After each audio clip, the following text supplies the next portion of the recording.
نہیں السلام ہے۔ علیکم ڈاکٹر صاحب۔ ڈاکٹر صاحب، میں ایک ریٹائرڈ آرمی آفیسر محمد ضیاء اللہ خان میرا نام ہے۔ میں آپ سے ایک کلیریفیکیشن چاہتا ہوں ریگارڈنگ سورہ والعصر ان الانسان لفی خسر۔ یہ عالم انسانیت کے لیے ایک بہت تشویشناک سورہ ہے اور کنڈیشنل سورہ ہے۔ اس میں ہر انسان کو بہت زیادہ تشویش ہونا چاہیے whether he is fulfilling all the 4 conditions in this surah or not۔ اس میں اس کی تفسیر میں ابھی آپ نے فرمایا وَتَوَاصَوْا بِالْحَقِّ کے لیے آپ نے فرمایا کہ غیر ایمان والوں میں ایمان کی دعوت۔ بے شک یہ سچ ہے کہ لا الہ الا اللہ سب سے بڑا حق ہے، لیکن میں یہاں آپ سے یہ کلیریفائی کرنا چاہتا ہوں کہ among all the Muslims اتنی زیادہ تعداد الحمدللہ مسلمانوں کی ہے، لیکن وہ عامل الصالحات سے دور ہیں، اللہ کے احکامات سے دور ہیں۔ اگر ان کو اللہ کے ان احکامات پہ عامل الصالحات کی دعوت دی جائے تو whether this fulfill the condition of وَتَوَاصَوْا بِالْحَقِّ or not۔ بھائی کا سوال ہے کہ جو سورہ العصر میں جو تیسری کنڈیشن ہے وَتَوَاصَوْا بِالْحَقِّ، اگر ہم مسلمانوں کے درمیان ان کو حق کی طرف بلاتے، ان کا مطلب ہے اصلاح۔ دعویٰ کے معنی ہے غیر مسلمانوں کو اسلام کی طرف دعوت دینا۔ دعوت کی معنی دونوں طریقے سے لیا جاتا ہے، غیر مسلم میں بھی بات کرنا، مسلم میں بھی بات کرنا، لیکن اگر ہم ایک اسپیسیفک خصوصاً لفظ استعمال کرنا چاہتے ہیں تو جب ہم غیر مسلمانوں سے بات کرتے اسے کہتے ہیں عربی میں دعوت، اور جب مسلمانوں سے اسلام کی بات کرتے ہیں اسے کہتے ہیں اصلاح۔ اصلاح معنی مرمت کرنا، اس کو سدھارنا۔ تو اصلاح بھی کئی علماء نے کہا کہ یہ وَتَوَاصَوْا بِالْحَقِّ میں آ جاتا ہے، لیکن اگر ہم سیف رہنا چاہتے ہیں تو میری نظر میں اصلاح اور دعویٰ دونوں ضروری ہے۔ میں کیا کر رہا ہوں آج کی تاریخ میں؟ اصلاح بھی کر رہا ہوں، دعویٰ بھی کر رہا ہوں۔ غیر مسلم میں تو دعویٰ کر رہا ہوں، اکثر مسلمان ہیں اصلاح کر رہا ہوں۔ کل صبح انشاءاللہ ایک خصوصاً نشست ہے غیر مسلمانوں کے لیے، وہاں زیادہ دعویٰ کروں گا میں۔ تو دونوں کرنا امپورٹنٹ ہے، ضروری ہے۔ اصلاح بھی، مسلمانوں کو حق کی طرف بلانا جو بھٹک گئے ہیں، جو نام کے مسلمان ہیں، اور غیر مسلم میں بھی۔ لیکن اگر آپ سیف رہنا چاہتے ہیں تو میرے حساب سے دونوں کرنا ضروری ہے، تو ایک دم سیف ہے۔ اور جنت میں جانے کے لیے ہمیں جو بھی کر سکے کرنا ضروری ہے، کیونکہ اللہ تعالیٰ فرماتے سورہ ملک میں سورہ نمبر 67 آیت نمبر 2، الذی خلق الموت والحیات، اللہ سبحانہ و تعالیٰ نے زندگی اور موت دی تاکہ وہ جان سکے آپ لوگ میں سے کون اچھے اعمال کرتا ہے۔ تو یہ زندگی ہے، آخرت کے لیے امتحان ہے، تو اس امتحان میں ہمیں سفل ہونا بہت ضروری ہے۔ اسی لیے ہمیں کوشش کرنا چاہیے کہ جہاں تک کہ ہو سکے اللہ اور اللہ کے رسول کے احکام کے اوپر عمل کریں۔ دوسرا سوال بھائیوں کی طرف سے دوسرے مائک سے۔ السلام علیکم، میرا نام شجاع الحسن ہے، میں کمپیوٹر لیکچر کی حیثیت سے ایک سرکاری کالج میں کام کرتا ہوں۔ جناب، آپ سے ملا ہوا وقت بہت قیمتی ہے اور بہت ناکافی ہے، لیکن پھر بھی میں 2 سوال کروں گا۔ آپ سے گزارش ہے کہ جو آپ نے نیم بتایا اس کے علاوہ جا کے ان دونوں سوالوں کا جواب دے دیں، مہربانی ہوگی۔ پہلا جو ہے دہشت گردی سے ریلیٹڈ ہے کہ یہ جو ٹیررزم کے لیے ابھی ایک صاحب مستورات سے کوشچن آیا تھا، اس کا جو آپ نے جواب دیا میں اس سے بہت زیادہ جو ہے سیٹسفائی نہیں ہوا۔ آپ نے بش اور امریکی طاقتوں کو بہت بڑا ٹیررزم بنا کے، اور جو مین سوال تھا اس کا جواب نہیں ملا۔ میرا سوال یہ ہے کہ کشمیر کی انوسنٹ کلنگ، یا افغانستان پہ جو آپ کے انفورس کر کے اسلام کو لوگوں نے کوشش کری طالبان نے، وہ، یا اسامہ بن لادن، ان تینوں کو اسلام اور قرآن کی روشنی میں جسٹیفائی کیا سکتا ہے یا نہیں؟ اور مہربانی کر کے دوسرا کوشچن بھی سن لیجئے۔ ایک سوال بھائی صاحب، ایک سوال جو رول دے اس کے اوپر کیے۔ بھائی صاحب نے کہا کہ اہم سوال کشمیر کے بارے میں نے جواب دیا ہی نہیں۔ بھائی صاحب، وہ سوال میں کشمیر کا ذکر تھا ہی نہیں، آپ نے سوال ہی نہیں سنا، ویڈیو ریکارڈنگ ہے ادھر۔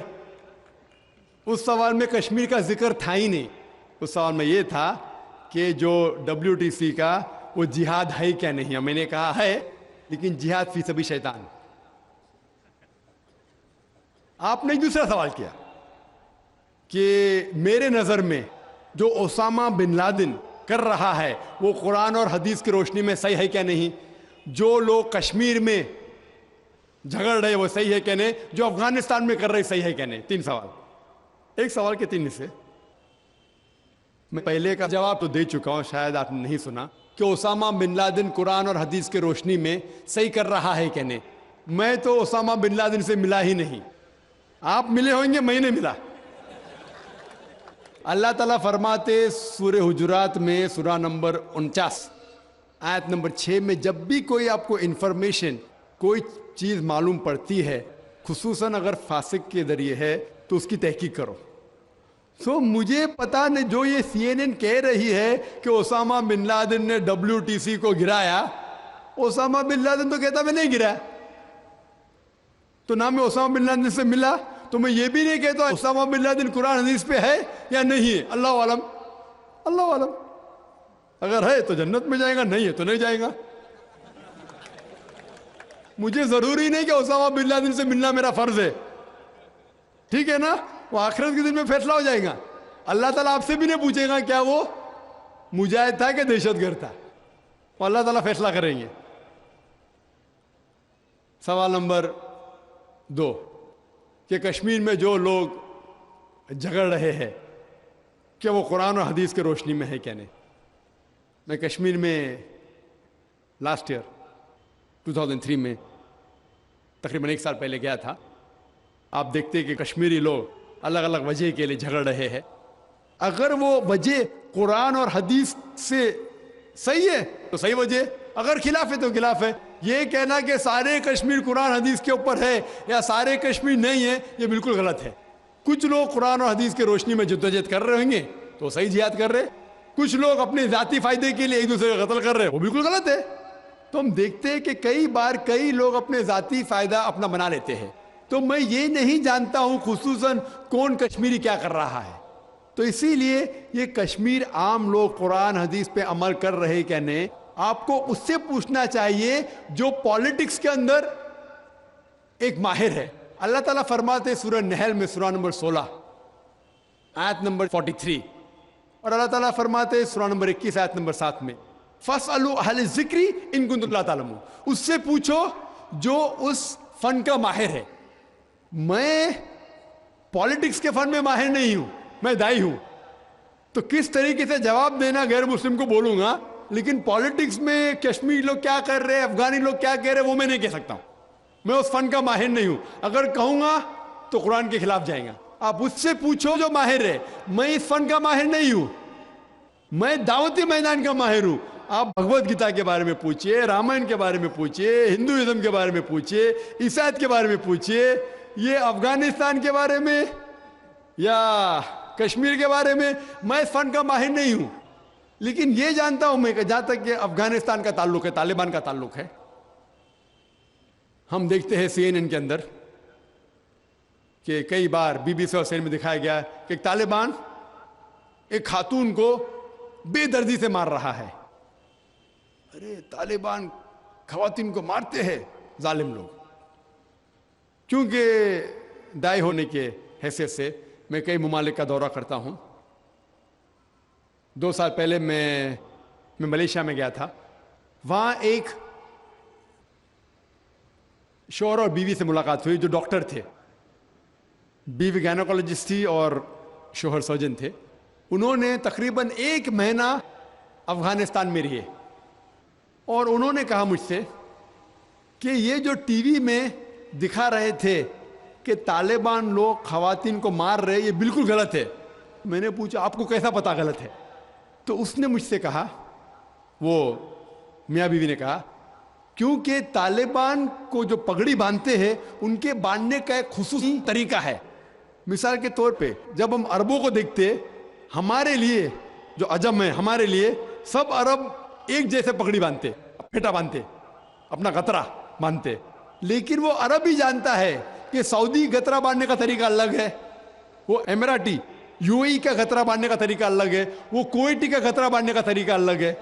وہ پہچان سکتے. ہم نے اسی طریقے سے وہ طالبان کی پگڑی باندھنے کا طریقہ الگ ہے. وہ ڈاکٹر کہنے لگے مجھ سے کہ جس طریقے سے وہ BBC اور CNN میں دکھا رہے تھے طالبان خواتین کو مار رہے, وہ طالبان ہے ہی نہیں,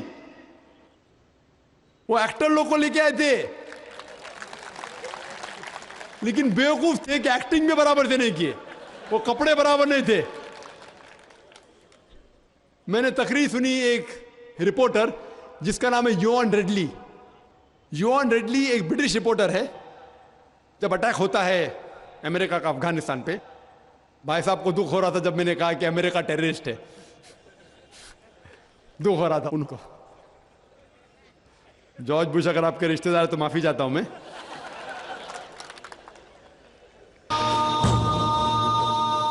تو یوان ریڈلی جو تھی, یوان ریڈلی ایک رپورٹر ہے, برٹش رپورٹر, سفید ہے, وائٹ یوروپین. اس کو بھیجتے ہیں افغانستان میں تحقیق کرنے کے لیے طالبان کے بارے میں. وہ سارے تحقیق کرتی اور پورے ٹائم وہ نقاب میں رہتی ہے, حجاب میں رہتی ہے. ایک بار کیمرہ گر جاتا ہے اور اس کا راز فاش ہو جاتا ہے, تو طالبان اسے پکڑتے ہیں, 6 دن تک اسے قید کرتے ہیں. اور جس طریقے سے طالبان نے اس کے ساتھ برتاؤ کیا وہ اس لیکچر میں کہتی ہے کہ لوگ جب انہیں پکڑتے ہیں تو بولتے کون اس کے ساتھ ہے, تو آدمی کو لے کے آتے, پھر اس کو لے کے جاتے ہیں اور سب لوگ گھیر لیتے. تو وہ سوچتی ہے ابھی چند منٹوں میں یہ جاہل لوگ میرا قتل کر لیں گے.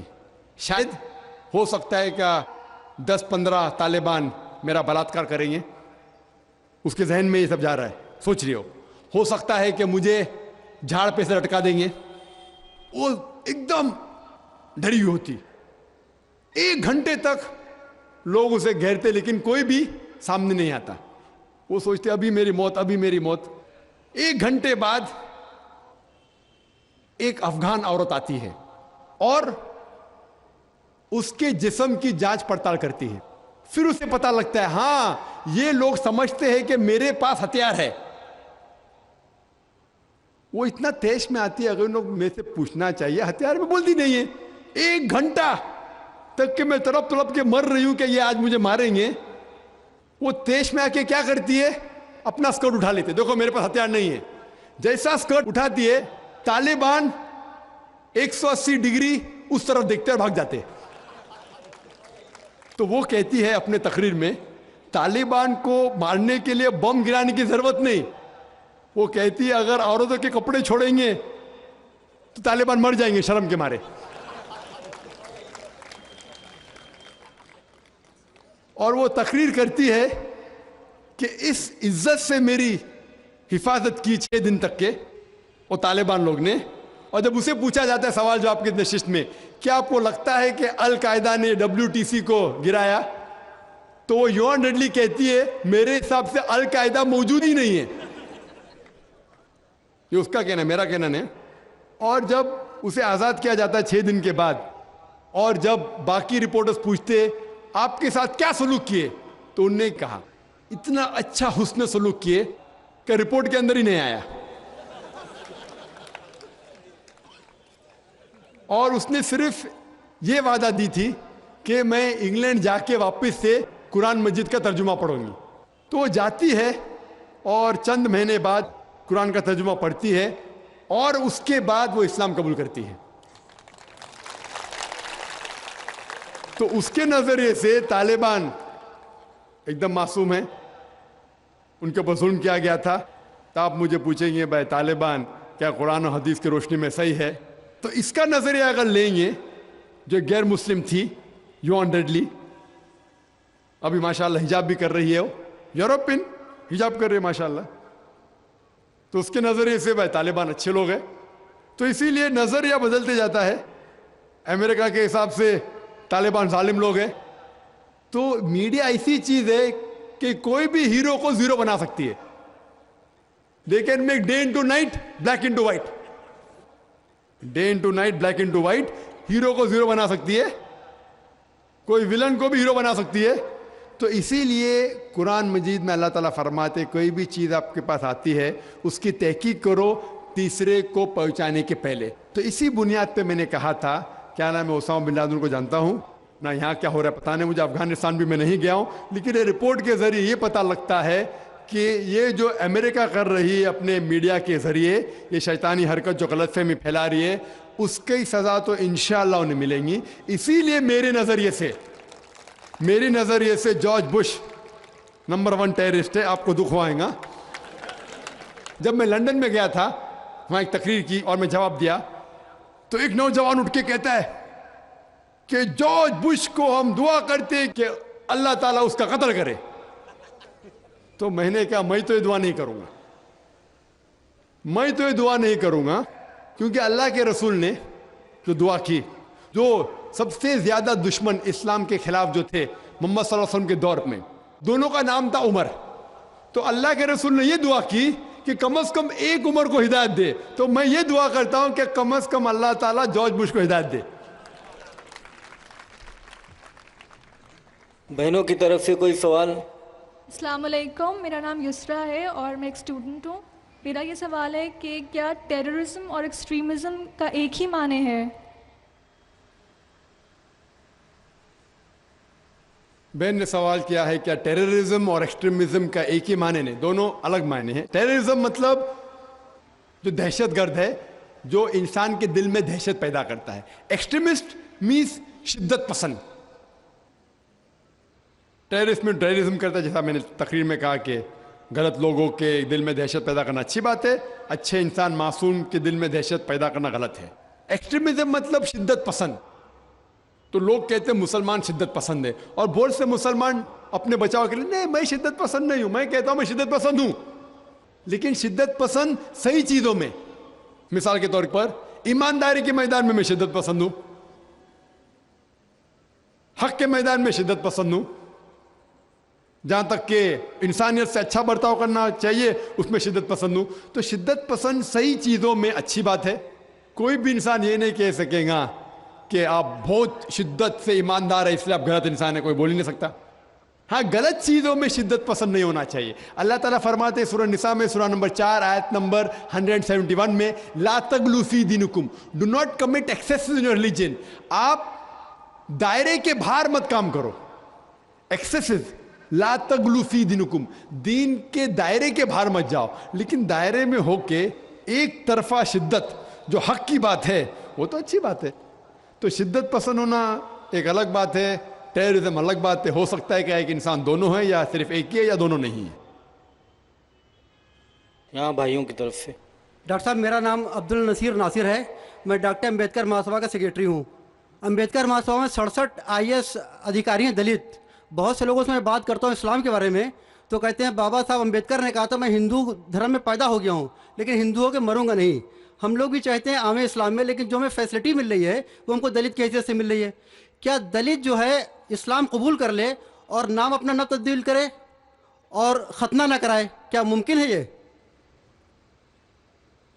بھائی صاحب نے سوال کیا کہ دلت، بابا امبیڈکر صاحب کی کتاب میں پڑھ چکا ہوں، آپ بالکل صحیح فرماتے کہ بابا صاحب امبیڈکر، ڈاکٹر بابا صاحب امبیڈکر، ان نے جب دیگر مذاہب کی تحقیق کی سب سے بہترین مذہب انہیں لگا اسلام۔ افسوس کی بات ہے کہ ہم مسلمانوں نے کھلے عام انہیں قبول نہیں کیا، اس لیے انہوں نے دوسرا بہتر مذہب بدھزم کو قبول کیا۔ آپ کا سوال ہے کہ دلت اگر کہتے ہیں کہ ہم اسلام قبول کریں اور نام نہیں بدلے تو کیا یہ جائز ہے، اور ختنہ نہ کرے جائز ہے؟ نام بدلنا اسلام میں فرض نہیں ہے، نام بدلنا اسلام میں فرض نہیں ہے۔ اگر آپ کا نام شرکانہ نام ہے تو بدلنا فرض ہے، ورنہ نام بدلنا فرض نہیں ہے۔ آپ کا پرانا نام پرکاش ہو یا جان ہو، نام بدلنا فرض نہیں ہے۔ کئی آپ دیکھیں گے صحابہ نے نام نہیں بدلے، تو نام بدلنا فرض نہیں ہے۔ اگر کوئی شخص کہتا ہے کہ میں اسلام قبول کرتا ہوں، نام نہیں بدلنا چاہتا ہوں، بالکل جائز ہے۔ آپ کا دوسرا سوال، کیا ختنہ کرنا فرض ہے؟ ختنہ کرنا فرض نہیں، سنت موقدہ ہے، مستحب ہے، اچھی بات ہے، لیکن فرض نہیں۔ وہ ہمارے ہندوستان میں سرٹیفکیٹ دینے کے لیے ختنہ کرنا فرض ہے، ہندوستان میں۔ ہاں، باہر جائیں گے تو ختنہ کرنا فرض نہیں، لیکن ختنہ کرنا اچھی بات ہے، بہترین ہے الحمدللہ، لیکن فرض نہیں ہے۔ یہ سنت ہے، کرنا اچھی بات ہے۔ تو اگر کوئی شخص کہتا ہے کہ میں اسلام قبول کروں گا، نام نہیں بدلوں گا اور ختنہ نہیں کہوں گا، تو میں کہوں گا اہلاً و سہلاً، کم از کم شرک سے تو بچیں گا، کم از کم دوزخ سے تو بچیں گا، جنت میں جائیں گا انشاءاللہ۔ دلت مذہب کی فیسلٹی لے سکتا ہے وہ؟ بھائی صاحب کا تیسرا سوال، دلت مذہب کی فیسلٹی، یہ دلت مذہب کی فیسلٹی گورنمنٹ دیتی ہے۔ یہ گورنمنٹ کا رول ہے، جو بیکورڈ کلاس ہے اس کو فیسلٹی ملتی ہے۔ کئی مسلمان جو اپنے آپ کو بیکورڈ کلاس کہتے ہیں ان کو بھی فیسلٹی ملتی ہے نا۔ کئی مسلمان نہیں جانتا، انصاری یا کچھ چند، سب نے چند، تو یہ فیسلٹی ملتی ان کو. تو آج کے مسلمان جو اپنے آپ کو بیکورڈ کہتے ہیں ان کو فیسلٹی ملتی, تو کوئی دلت اگر اسلام قبول کر سکے گا تو گورنمنٹ کی فیسلٹی بھی ملیں گی, انشاءاللہ اللہ کی فیسلٹی بھی ملیں گی. پہلے مائی کی طرف سے اگر کوئی غیر مسلم بھائی ہے تو وہ سوال پوچھیں. ڈاکٹر نائر صاحب السلام علیکم ورحمۃ اللہ وبرکاتہ. جہاد و دہشت گردی کے بارے میں اسی عنوان سے میرا ایک سوال چھوٹا سا یہ ہے کہ کیا دہشت گردی کا ذکر قرآن حکیم میں کہیں بھی آیا ہے, کسی سورہ, کسی آیت نمبر میں؟ بھائی صاحب کا سوال ہے کہ دہشت گردی کا ذکر کہیں قرآن مجید میں آیا ہے, اور میں تقریر میں بھی حوالہ دیا اس آیت کا کہ جو لفظ انگلش میں کہتے ہیں ٹیررسٹ, اردو میں کہتے دہشت گرد, اور یہ لفظ جو ہے یہ قرآن مجید میں ہے سورہ انفال میں, سورہ نمبر 8 آیت نمبر 60 میں, کہ اللہ تعالیٰ فرماتے ہیں کہ وہ لوگ جو حق کے خلاف ہے ان کے دل میں دہشت پیدا کرو. تو اسی لیے میں نے کہا کہ ہر مسلمان کا فرض